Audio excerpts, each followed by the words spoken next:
నమస్తే, welcome to Magna TV. Tadipatri మాజీ MLA జేసీ ప్రభాకర్ రెడ్డి గారు బీజేపీ నేత నటి మాధవీలతపైన చేసిన వ్యాఖ్యలు తీవ్ర దుమారం లేపుతున్నాయి. ఈ అంశం గురించి మాట్లాడడానికి మనతో పాటు ప్రముఖ సోషల్ యాక్టివిస్ట్ అనలిస్ట్ కృష్ణకుమార్ గారు ఉన్నారు. ఆలస్యం చేయకుండా మేడంతో మాట్లాడదాం. నమస్తే మేడం. నమస్తే.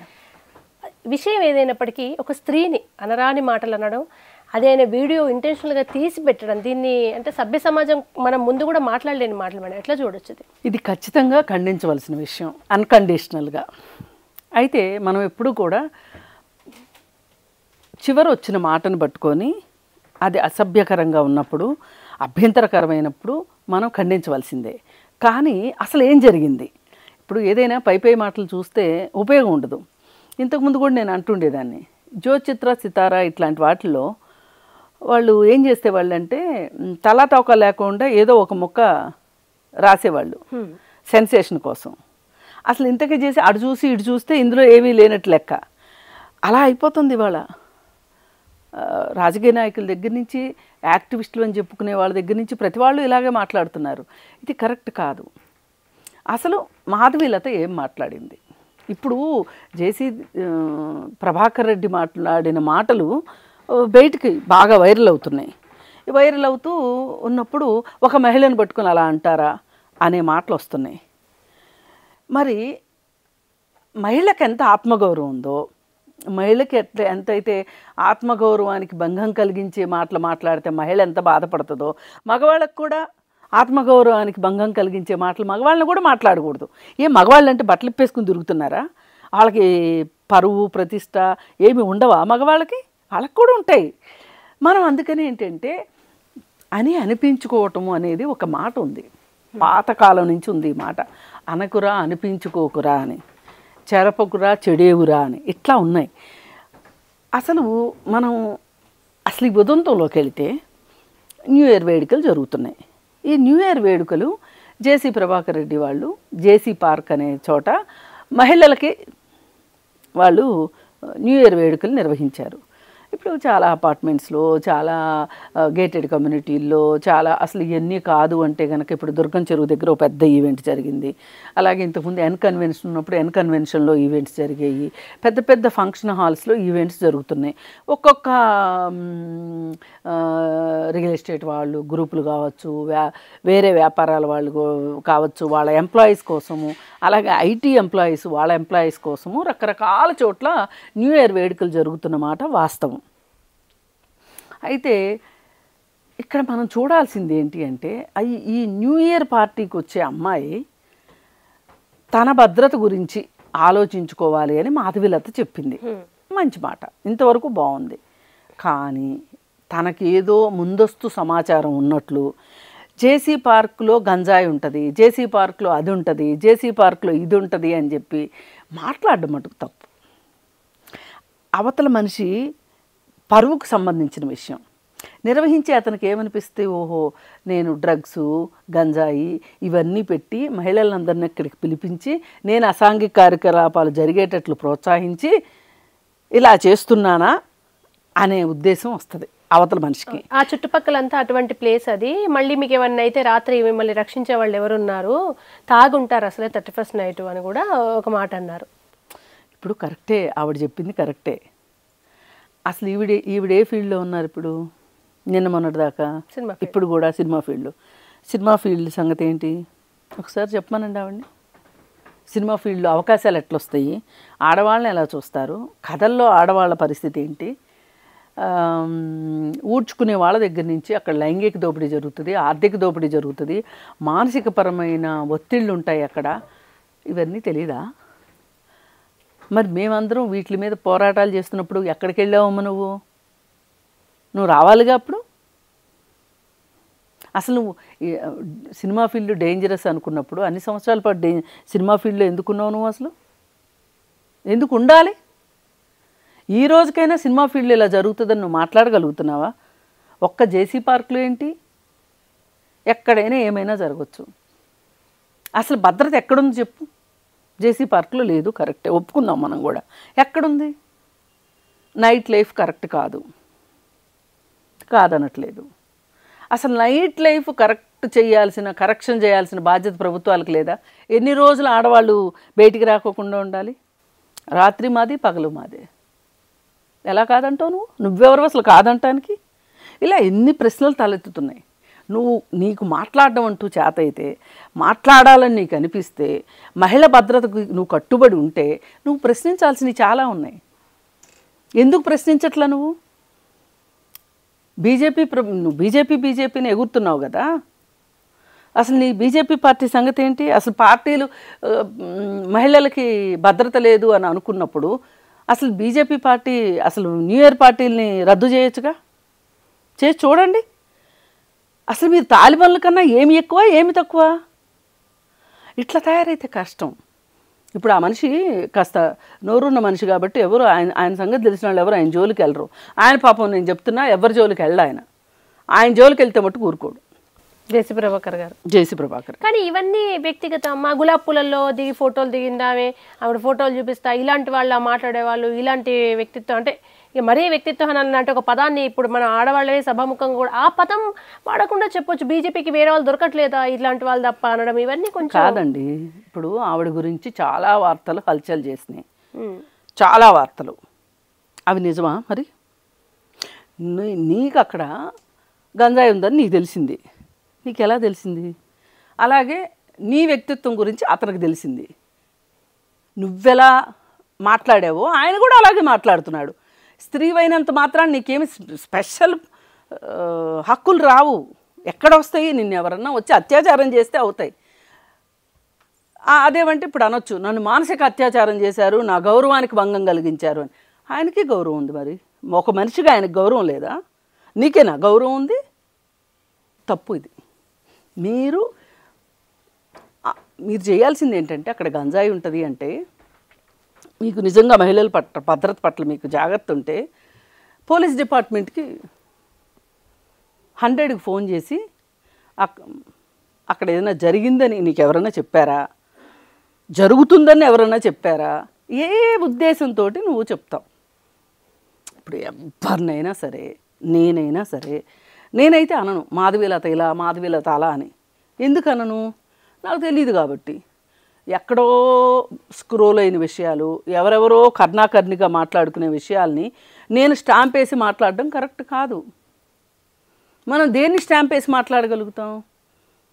ప్రభుత్వ విధానాల గురించి మాట్లాడతాం, అలాగే జరుగుతున్న విషయాల గురించి చూస్తాం, కోర్టుల్లో మాట్లాడే విషయాల గురించి మాట్లాడతాం. ఎందుకంటే అవి అందరికీ తెలిసిన విషయాలు.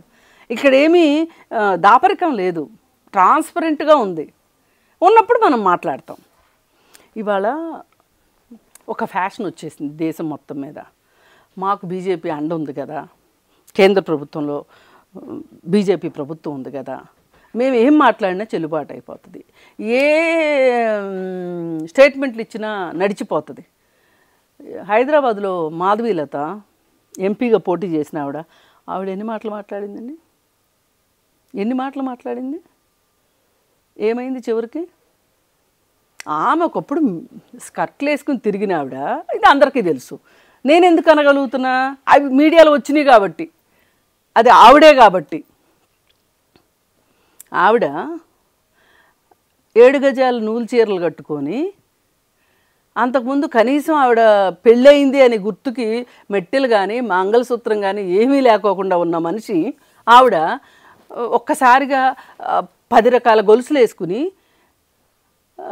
నూలు తాళ్ళు కట్టుకొని, అంత పసుపులు పూసుకొని, ఇవన్నీ చేసి, అంతకుముందేమో పట్టు చీరలు కట్టుకుని బాగా ఆమెకున్న డబ్బంతా చూపించింది. All of a sudden ticket కావాల్సి వచ్చేసరికి ఆమె నూలు చీరలు కట్టుకొని, ఒక చిన్న పర్ణశాల లాంటిది కట్టుకొని అక్కడికి వెళ్ళి మీడియా వాళ్ళందరూ ఇంటర్వ్యూలు తీసుకోవటం.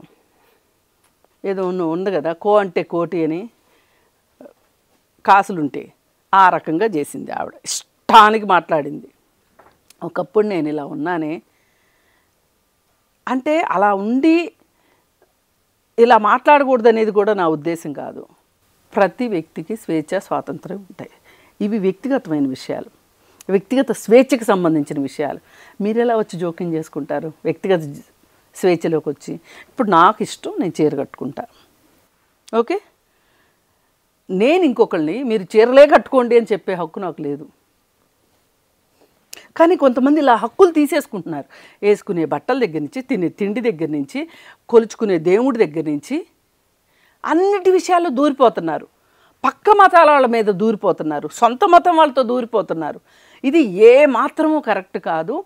మీరు ఇలా మిమ్మల్ని మీరు మితిమీరి మాట్లాడితే అంతకంటే మితిమీరి మాట్లాడే వాళ్ళు ఉంటారు అనేది తెలుసుకోవాలి. కానీ మేడం ఇక్కడ సూటి క్వశ్చన్, ఆమె ఏ పార్టీకి సంబంధించిన మనిషి అయినా కూడా మనం మహిళా హక్కుల గురించి మాట్లాడుకుంటే సరే, ఆయన అన్నట్టుగా ఒక వ్యభిచారికి మాత్రం హక్కు లేదా? తను వ్యభిచార వృత్తిలో ఉన్నంత మాత్రాన మిగతా ఆడవాళ్ళ భద్రత గురించి ఆమె కూడా వచ్చి మాట్లాడొచ్చు. నువ్వే ఆ పని చేస్తూ మాకు చెప్పాలని లేదు, నేను ఏ కర్మ కొద్దో అది చేస్తున్నా, అట్లీస్ట్ మీరు జాగ్రత్తగా ఉండని చెప్పే హక్కు ఉంది. అంటే వాళ్ళకు ఒక విధమైన హక్కులు, మిగతా ఆడవాళ్ళకు ఒక విధమైన హక్కులు రాజ్యాంగం కల్పించలేదు. ప్రభాకర్ గారు ఉండి ఆమె ఒక పెద్ద అట్లాంటి ఆమె చెప్పేది అయిందా అనడం, ఆమె అట్లాంటిది అయినా కూడా చెప్పే హక్కు ఉంటుంది కదా ఎవరికైనా, తోటి స్త్రీ మీరు జాగ్రత్తగా ఉండండి అని. కరెక్టే. ఆమె ఎంతవరకు చెప్పాల్సి ఉండిందంటే, మీరు అర్ధరాత్రి పార్టీలకు వెళ్ళకండి, ఇంటికి వచ్చేప్పుడు మీకు రక్షణ ఉండదు, అంతవరకు చెప్తే బాగుండేది. ఆవిడ అంతకంటే దాటి పరిధి దాటి జేసీ పార్క్లో గంజాయి ఉంది అని మాట్లాడింది. ఇది ఎంతవరకు కరెక్ట్ చెప్పండి మీరు? సో అదే నేను రాళ్లతో కొడతా, నువ్వు నన్ను పువ్వులతో కొట్టు అనే ఎంతవరకు కరెక్ట్? ఇప్పుడు రోడ్డు మీదకి వచ్చాక చర్చకంటూ వచ్చిన తర్వాత నీకు స్పెషల్గా హక్కులు ఉండవు, మహిళవు కాబట్టి. నేను అక్కడ అంటే మాధవి తీసుకోవట్లేదు, అంటే ఓవరాల్ గా నిజంగా ప్లేస్ లో ఇంకెవరైనా ఒక వ్యభిచారే ఉండుంటే ఆయన వాడిన పదం కనుక ఆమెనైనా అన్నా తీసుకోవాల్సిందే కదా. కాదు, ఆమె జనరల్గా హోటల్స్లోనూ లేదు ఇలాంటి ఫంక్షన్ హాళ్ళల్లోనూ ఏమైనా జరగచ్చు, వెళ్ళకండి అంటే బాగుంటుంది. జేసీ పార్క్ అని మాట్లాడింది. ఇప్పుడు దాని మీద కేసు కూడా నమోదు చేశారు. మా తాడిపత్రిలో ఏం జరుగుతుందని మా పరువుకు, మా ఊరు పరువును తీసేలాగా మాధవీలత గారు వ్యాఖ్యలు చేశారని ఇప్పుడు నాన్ బెయిలబుల్ కేసు పెట్టాలని కూడా అక్కడ ఊళ్ళో మహిళలందరూ కలిసి కూడా వెళ్ళారు. ఇది వర్కౌట్ అవుతుందా మేడం? ఇప్పుడు ఎవరి పరువుకి భంగం కలిగించినా వెళ్ళి అడిగితే కేసు నమోదు చేస్తారు. ఏం తేలుతుంది అనేది తర్వాత సంగతి. ఇప్పుడు ఆయన కూడా అంత మాట మాట్లాడాడంటే అన్నిటికీ సిద్ధపడే మాట్లాడతాడు. మాధవీలత కూడా అందుకు సిద్ధపడే మాట్లాడింది. కాకపోతే మాధవీలత ఏమి నమ్ముకుందంటే తనకు పైన ఒక గొడుగుంది కదా అని అనుకుంది. ఈయనేమనుకున్నాడు, నేను ఆ ఊరు పెద్దని, నా దగ్గర డబ్బు ఉంది, నేను ఒక ఎమ్మెల్యేని, నేను ఒకప్పుడు చైర్మన్ని, నా పేరుతోటి అంటే ఎలా? ఆయన అసలే ఆర్టీఏ ఆఫీసర్ని, ఆర్టీఏ కమిషనర్ను ఎవరినో కొట్టిన ఘన చరిత్ర ఉంది ఆయనకి. అంటే ఆయన రౌడీ కాబట్టి భయపడమని నేను చెప్పట్లేదు, ఆయన రౌడీ అని కూడా నేను అనట్లేదు. ఆయన దాకా సమస్య వస్తే ఎవరో వచ్చి పరీక్షిస్తారు అనేది చూసుకోకుండా, పోలీసు వ్యవస్థను కూడా నమ్ముకోకుండా ఆయన రంగంలో దూకే వ్యక్తి కాబట్టి ఆయనకు భయపడమని కాదు. కానీ ఆయన పరువుకు భంగం కలిగించేలాగా ఇవిడ మాట్లాడింది, అది తప్పు. అసలు ముందుగా మీరు చేయాల్సింది ఏంటంటే, మీరు అవగాహన కలిగించాల్సింది ఏంటి అంటే, పోనీ నేను ఇంకోటి చెప్తా, మీ పుష్కరాలు, కుంభమేళాలు, లేకపోతే చాలా పండగలు జరుగుతూ ఉంటాయి, దసరా నవరాత్రులు జరుగుతూ ఉంటాయి. ఇప్పుడు వినాయక చవితి ఉత్సవాలు 11 రోజులు జరుగుతూ ఉంటాయి. ఈ ఉత్సవాలు జరిగినప్పుడు పందిర్లు వేస్తారు. ఈ పందిర్ల దగ్గర వినాయకుడిని తీసుకెళ్ళే దగ్గర ఈసారి వినాయక చవితికి మాధవీలత గారు ఒక డిమాండ్ పెట్టమని చెప్తున్నా, ఆవిడకే చెప్తున్నా, నాకేమి నిర్మోహటంగా చెప్తా నేను. ప్రతి వినాయకుడు మండపం దగ్గర ఆఖరి రోజు బ్రీత్ అనలైజర్ పెట్టి వినాయకుడిని తీసుకెళ్లే వాళ్ళందరికీ టెస్టులు చేస్తే ఎంతమందికి పాజిటివ్ వస్తూ చూడమనండి. మరి అదే చోట మహిళలు వస్తారు కదా, పిల్లలు వస్తారు కదా, మరి వాళ్ళ భద్రత సంగతి ఏంటి? ఇవాళ మనం అవకాశం దొరికితే క్రిస్టియన్లు తిడుతున్నాం, అవకాశం దొరికితే ముస్లింలు తిడుతున్నాం, అవకాశం దొరికితే మన మతం వాళ్ళనే మనం తిట్టుకుంటున్నాం. వాళ్ళు వేరే పార్టీ వాళ్ళు అయితే రాజకీయ లక్ష్యం కోసం హిందుత్వ పేరుతోటి, హిందూ మతం పేరుతోటి ఇవన్నీ మనం చేస్తున్నాం. మనకి ఇన్ని చేసే హక్కు మనకు ఉన్నప్పుడు మన వల్ల నొచ్చుకున్న వాళ్ళు మనల్ని మాట్లాడే హక్కు లేదా? నేను అడిగేది అది. ఇప్పుడు ఇంకో కాంప్ బయలుదేరింది. అంటే ఒక సీజన్స్ అంటారు వీటిని, సీజనల్గా వస్తుంటారు మహిళా నాయకులు. ఇప్పుడు ఒక ఆమె వచ్చేసేసి ఏంటది, ఒక హోం మంత్రి చుడిదార్ వేసుకోవడం ఏంటి, చీర ఎందుకు కట్టుకోదు? అసలు ఇందిరాగాంధీ లాంటిదే చీర కట్టుకుంది, చీర ఎందుకు కట్టుకోవట్లేదు అంటే మన పంజాబ్ వాళ్ళు ఉంటారు. భారతదేశం అంటే ఒక తెలుగు రాష్ట్రానికి తెలుగు వాళ్ళు చీర, పంజాబీ రాష్ట్రం వాళ్ళు అది భారతీయ సాంప్రదాయం. ఇంకో చోట ఘాగ్రా, ఇంకో చోట మరొకటి, మరాఠీలు ఇంకొక రకం చీర కడతారు. ఇవన్నీ భారతదేశ సంస్కృతే కదా. ఇప్పుడు భారతదేశంలో వివిధ సంస్కృతుల, వివిధ మతాల, వివిధ మతాచారాల సమాహారమే భారతదేశం. లేదు మేడం, చిన్నప్పుడు స్కూల్లో డ్యాన్సులు చేసినప్పుడు కూడా ఆడవాళ్ళందరికీ ఒకరికి పంజాబీ డ్రెస్, ఒకరికి చీర, ఒకరికి ఇంకో అన్ని రాష్ట్రాల డ్రెస్సింగ్స్ తోటి డాన్స్ చేపించేవారు. ఇదంతా భారతీయ సంస్కృతి అని. అసలు ఆంధ్రాలో కూడా అందరూ చీరే కట్టుకోవాలని ఎక్కడుంది? అది ఇప్పుడు నేను పంజాబీ డ్రెస్ లోనే ఉన్నాగా, నిండుగానే ఉన్నాగా, చక్కగానే ఉన్నాగా. హోమ్ మినిస్టర్ అయినంత మాత్రాన పంజాబీ డ్రెస్ వేసుకోవడం హక్కు ఆమెకు లేదా? అసలు ఇదేమి హిందుత్వం అండి? ఎవరు చెప్పారు వీళ్ళకి అసలు ఈ హిందుత్వం అనేది? అసలు నిజంగా అలా మాట్లాడుకుంటే అసలు ఏ మహిళలు ఇలా కూర్చుని మాట్లాడుకోకూడదు. ఒకప్పుడు గాజులు ఉంటాయి కదా, గాజులకి గుడ్డ కట్టి స్నానం చేయమనేవాళ్ళంట ఆడవాళ్ళని. ఎందుకంటే గాజులు సవ్వడి బయటికి వినిపిస్తే కూడా ఆ కుటుంబ గౌరవానికి పరువు తక్కువ అని. అసలు ఆడవాళ్ళు బయటకు వచ్చి మాట్లాడేవాళ్ళు కాదు. నాకు తెలిసిన తర్వాత కూడా మార్పు వచ్చింది. మరి ఈ ఆడవాళ్ళు ఇవాళ ఎక్కడంటే అక్కడ స్వేచ్ఛగా తమ భావాలను చెప్పగలుగుతున్నారు కదా. నిజంగా మీరు చెప్పే మనువాదమే కరెక్ట్ అయితే గనక, దాన్నే మీరు నమ్మేటట్లయితే అసలు మీరు ఎలా మాట్లాడుతున్నారు? వేరే వాళ్ళు మాట్లాడడానికి వేరే ఉన్నారు, వాళ్ళు మాట్లాడతారు, మనం వెంట కూర్చోవాలి. చెంగు మొత్తం కప్పుకుని భారతీయత ఉట్టిపడేలాగా ఒంటి నిండా నగలేసుకుని, మనము మన కాళ్ళకి పెద్ద పెద్ద వెండి కడియాలు పెట్టుకుని, చేతులకు ఇక్కడి నుంచి ఇక్కడికి గాజులు వేసుకుని అలా ఉండాలి. మరి మనం ఇప్పుడు మేకప్లు వేసుకుంటున్నాం, లిప్స్టిక్ లేనిదే బయటికి రావట్లేదు, డైరెక్ట్గా బ్యూటీ పార్లర్ నుంచి వచ్చినట్టు స్టూడియోలకు వచ్చి కబుర్లు చెప్తున్నాం. మరి ఇది ఎంతవరకు వాస్తవం? ఇది ఎంతవరకు కరెక్ట్? అందుకని మనము అనే ముందు ఎవరినైనా ఒక్క నిమిషం ఆలోచించి, ఒక్క నిమిషం ఆగి, నేను మాట్లాడే దానివల్ల ఎవరికైనా నష్టం కలుగుతుందా, ఇబ్బంది కలుగుతుందా, లేదంటే ఒక అవగాహన ఇస్తుందా అనేది ఆలోచించుకుని మాట్లాడాలి. ఈ దేశంలో ప్రతి ఒక్కరికి, ఈ దేశంలో కాదు ప్రపంచంలో అందరికీ వాక్ స్వాతంత్రం ఉంది. ఉన్నంత మాత్రాన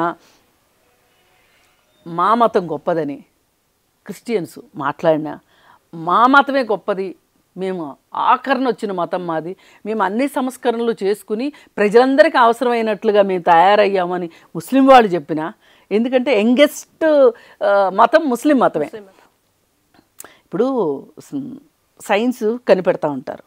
సైన్స్ కనిపెట్టేటప్పుడు ఏం చేస్తారంటే, ఎప్పుడో పాత రోజుల్లో కనిపెట్టిన దాని నెక్స్ట్ వెర్షన్కి, ఇప్పుడు సెల్ ఫోన్లు ఉన్నాయి, పాత సెల్ ఫోన్ వెర్షన్కి కొత్త సెల్ ఫోన్ వెర్షన్కి డిఫరెన్స్ ఉంటుంది. అట్లా వెళ్తూ ఉంటుంది. అలాగే మతాలు కూడా చాలా చాలా మార్చుకుని, చాలా ఎవాల్యుయేషన్ జరిగి ఆఖరికి చివరికి పుట్టిన మతం ముస్లిం మతం. అందుకని వాళ్ళు ఏమంటారు, మా ముస్లిం మతం కరెక్ట్ అంటారు వాళ్ళు. మరి ఒప్పుకుందామా అందరం?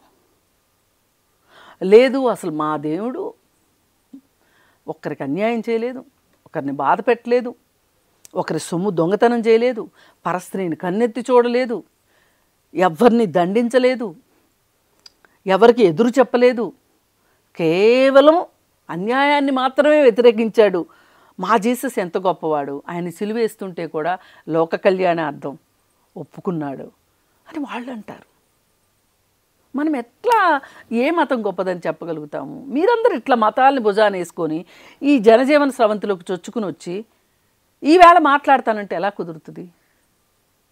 ఇప్పుడు నైట్ డ్యూటీల వల్ల రక్షణ లేదు అని చెప్పి ఆడవాళ్ళకి నైట్ డ్యూటీలు ఆప్షనల్ అన్నారు. దీని వెనక పెద్ద కుట్ర ఉంది అంటాను నేను. ఏంటంటే, ఇప్పుడు ఒక ఉద్యోగి, మహిళ అయినా పురుషుడైనా, ఆఫీస్కి ఇంట్లోంచి బయలుదేరిన తర్వాత ఆఫీస్కి వెళ్ళే లోపు యాక్సిడెంట్ జరిగినా కానీ కంపెనీది బాధ్యత. అవును. అలాగే ఆఫీస్లో ఉన్నంతసేపు, ఆఫీస్లో పని చేసేసుకున్న తర్వాత ఇంటికి వచ్చి మళ్ళీ ఇంట్లో చెప్పులిప్పి లోపలికి అడుగు పెట్టేంత వరకు అతనికి ఏం జరిగినా ఆఫీస్దే రెస్పాన్సిబిలిటీ. ఇప్పుడు 2 గంటలకు డ్యూటీ అయిపోయింది, ఒక మహిళని ఇంటికి పంపించాలి. సురక్షితంగా పంపాల్సిన బాధ్యత కంపెనీది కదా.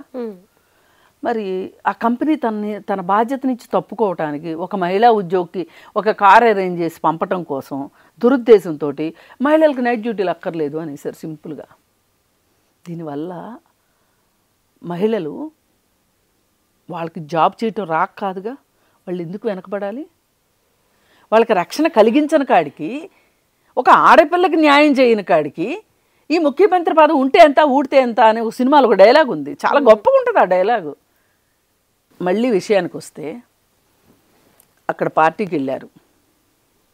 ఆ పార్టీలో నుంచి బయటకు వచ్చిన తర్వాత లా అండ్ ఆర్డర్ ప్రకారం, లా అండ్ ఆర్డర్ బాగుంటాయి అంటే శాంతి భద్రతల సమస్య లేకుండా రక్షణ కల్పించాల్సిన బాధ్యత ప్రభుత్వాలదే. ఇంక నో మోర్ డిస్కషన్స్ దీనికి.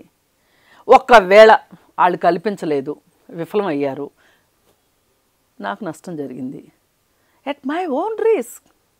ఇప్పుడు అక్కడ పాము ఉంది అని తెలిసి నేను వెళ్ళిన తర్వాత నేను ఎవరిని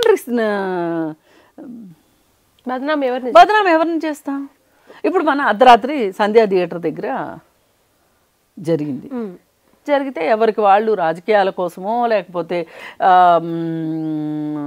దాడుల నుంచి తప్పించుకోవడానికో ఇంకో దానికో చాలామంది ఆ విషయాన్ని భుజాన వేసుకున్నారు. నేనేమన్నా డే 1 నుంచి నేను ఒకటే చెప్తున్నా, రాత్రి 12 మీరు చిన్నపిల్లలను తీసుకుని 9:30 చలిలో సినిమాకి తీసుకురావటం, పైగా అది యూఏ సర్టిఫికెట్ సినిమా, అది ఎలా వచ్చారు మీరు? అసలు బాలల హక్కుల గురించి మాట్లాడేటప్పుడు చైల్డ్ వెల్ఫేర్ కమిటీ వాళ్ళు ఆ థియేటర్కి ఎవరైతే పిల్లలను తీసుకొచ్చారో ఆఖరికి అల్లు అర్జున్తో సహా, చట్టం అందరికీ ఒకటే, వీళ్ళందరినీ అరెస్ట్ చేయాలి తల్లిదండ్రులు బాధ్యత లేనందుకు. ఎలా తీసుకొస్తారు సినిమాకి, యూఏ సినిమాకి? రూల్ ప్రకారం ఇలా మాట్లాడగలదు. ఎందుకంటే కొంచెం చట్టం తెలిస్తే, చట్టాన్ని చదువుకుంటే, వాస్తవ పరిస్థితులకు అన్వయించగలిగిన బుద్ధి జ్ఞానం మన దగ్గర ఉంటే, మన బుద్ధి సరిగా పనిచేస్తే మనం మంచిగా మాట్లాడతాం.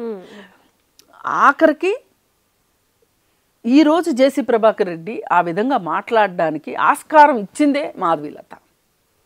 అంటే ఆస్కారం ఇచ్చింది కదా అని అతను మాట్లాడమని నేను సపోర్ట్ చేయట్లేదు. అలా మాట్లాడడం తప్పు, ఆత్మగౌరవానికి భంగం కలిగించేలాగా మాట్లాడడం కరెక్ట్ కాదు. కానీ మీరు ఎందరో ఆత్మగౌరవాలకి భంగం కలిగిస్తున్నారు అంటే ఇప్పుడు అక్కడికి వెళ్ళిన ఆడవాళ్ళందరినీ మీరు అవమానించినట్టేగా ఒక రకంగా. మరి దీనికేం సమాధానం చెప్తారు? అందుకని మనకి సందర్భం వచ్చిన ప్రతిసారి హిందుత్వాన్ని గుర్తు చేసుకునో, మన పైన మోడీ ఉన్నాడని గుర్తు చేసుకునో, సామినేని యాదిని కానీ వీళ్ళంతా కొత్త బిచ్చగాళ్ళు రాజకీయాల్లో. ఈ కొత్త బిచ్చగాళ్ళకి ఎలా ఉంటుంది అంటే వేళా పాళా ఉండదు. నేను అలాగే పోలుస్తా. వీళ్ళకి రాజకీయాలలో ఎక్కడికో ఎదిగిపోవాలని ఉంది. ఇలా కాదు ఎదిగేది. మీకు నిజంగా మహిళల పట్ల చిత్తశుద్ధి ఉంటే, మహిళల సమస్యల పట్ల అవగాహన ఉంటే, మహిళలకు ఏమన్నా చెయ్యాలి